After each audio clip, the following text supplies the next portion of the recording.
Chairman Korangi town محمد نعیم شیخ جی ہاں کسی تعارف کے محتاج نہیں، اپنی خوبصورتی آپ ہے، کوئی بات نہیں، لیکن وہ اپنی خوبصورتی کی طرح چاہتے ہیں کہ کورنگی ٹاؤن کے لوگوں کو بھی خوشحالی دیں اور ان کے چہرے پہ بھی ہلکی سی مسکراہٹ ضرور آئے اور کورنگی ٹاؤن بھی ان کی طرح خوبصورت ہو جائے۔ ہوگا؟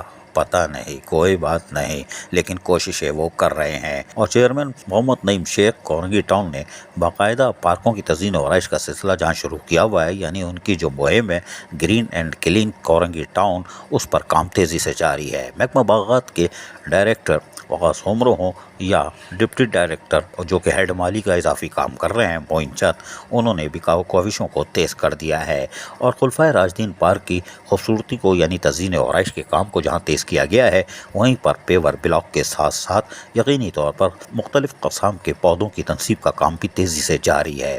جہاں ہمارے مالی جو ہے محنت کش، آج تھوڑا سا گرم موسم تھا ورنہ اب موسم خوبصورت چل رہا تھا، لیکن اس موسم میں بھی محنت کش یعنی کہ محکمہ باغات کے ملازمین اپنے کاموں میں مصروف رہے۔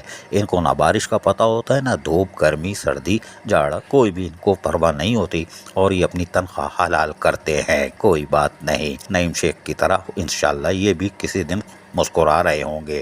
محنت کا صلہ ملتا ہے لیکن دیر سے، لیکن خلفائے راشدین پارک کی تزئین و آرائش کے کام کو جہاں تیز کیا گیا ہے، یقیناً یہ اہلیان کورنگی ٹاؤن کو نعیم شیخ کی طرف سے جلد ایک تحفہ بھی میسر آ جائے گا اور علاقے کے لوگوں کو گھر کے قریب ہی ایک صحت مند ماحول کی فراہمی کا وعدہ پورا ہو جائے گا اور خصوصاً خواتین بچوں کو اور بچیوں کو ایک سہولت مل جائے گی۔ جب لائٹ جائے گی تو یہ یہاں آ کر آرام سے ایک اچھے ماحول میں بیٹھے ہوئے ہوں گے، جبکہ بزرگوں کے لیے یہاں یقینی طور پر صبح میں ایکسرسائز کرنے اور جاگنگ کا بھی ایک موقع فراہم ہوگا۔ چیئرمین کورنگی ٹاؤن نعیم شیخ کی کاوشیں یقیناً کامیابی کی طرف تیزی سے گامزن ہے، لیکن محکمہ باغات کی کارکردگی اور ان کے ملازمین کی کارکردگی کی تعریف نہ کرنا سراسر ذاتی ہوگی۔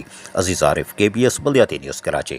ایسی ہی خوبصورت ویڈیوز فیوچر میں حاصل کرنے کے لیے ریڈ بٹن پر کلک کر کے اور بیل آئیکن کو پریس کر کے ہم سب کے سبسکرائبر بننا مت بھولیے۔